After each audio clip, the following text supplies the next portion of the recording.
another point. You see, because a lot of like brothers like Taj Tariq Bey and several others, Hmm. they're speaking about how to deal with that property situation. Um, the thing is, Uh, they're the true rulers of the land anyway. I mean, the they are the, as far as Elihu Pleasant Bay says, and many of the others, they are the true rulers of the land. So how does that work? We can go through that question again because that's an important one. That's the one which, especially Taj Tariq Bey speaks quite often about. This I property situation. I would tell, yeah, I would tell people go and pay attention to Brother Hakeem Bey. Yeah. He's the one that lays it down that when and here's the lay of the land on that situation. Okay, he gets into a lot more detail in relation to how it affects America with Yeah. land ownership, Yeah. but in a nutshell, and you'll hear this from um, Norris Boom Bap Nation as well. He talks about this, and you have I mentioned this towards the end of the book. You had your loyalists, Mhm. and then you had your patriots, and they were as different as night and day. Right. The the word patriot is not a good thing. So when I hear these idiots waving flags and like I'm a patriot, well then you're an asshole because you don't know where the word patriot came from. Mm. Uh, Patriots were the brainwashed white supremacist imbeciles who belligerently came from Europe and reneged on the original agreements established by the loyalists with the Native American slash Moorish American female matriarchy who had control over all those treaties. Right. Okay? Originally, the sons and daughters of that matriarchy had amazing bonds, treaties, and ties between the Western and Eastern Hemisphere, Europe included. Mhm. Okay, and they were called the Loyalists Mhm. because they stayed faithful to that maritime system of the Moorish legacy and the Native American matriarchy, which basically laid down the law and said this is how the treaties are going to work, no ifs, ands, or buts, no questions asked. Right. And that worked great. Everybody was on board with that. Morocco, Egypt, Arabia, certain elements of Europe, not all of them, Mhm. Asia, okay, North America, South America, everybody was fine in that, all right? Everybody knew.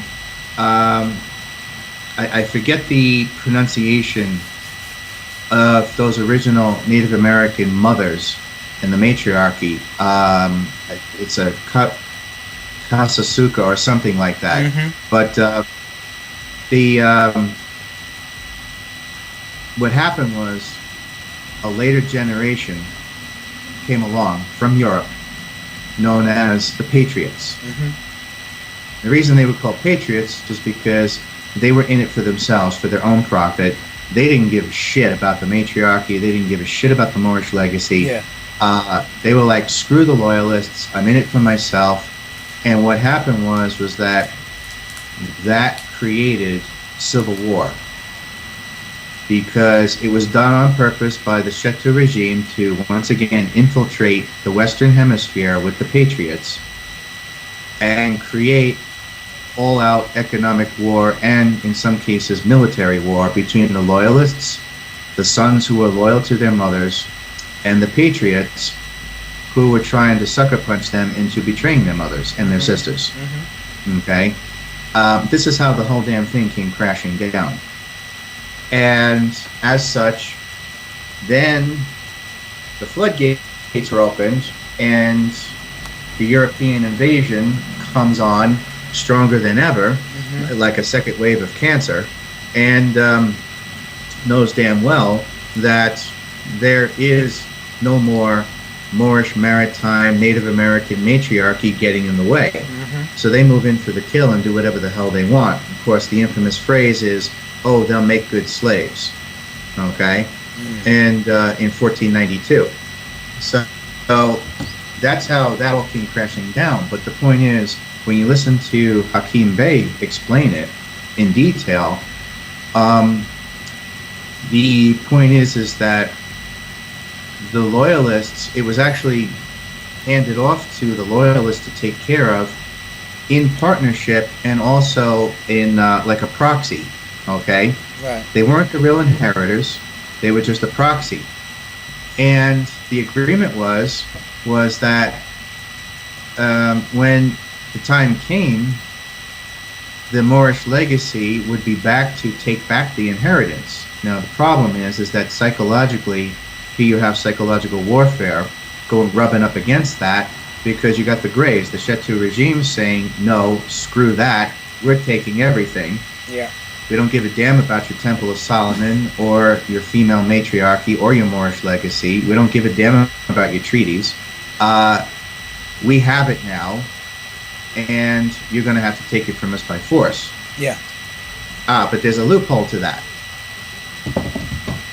As with anything, they've been getting away with using a false sense of feudal law in their favor with the alien abduction phenomena. In that,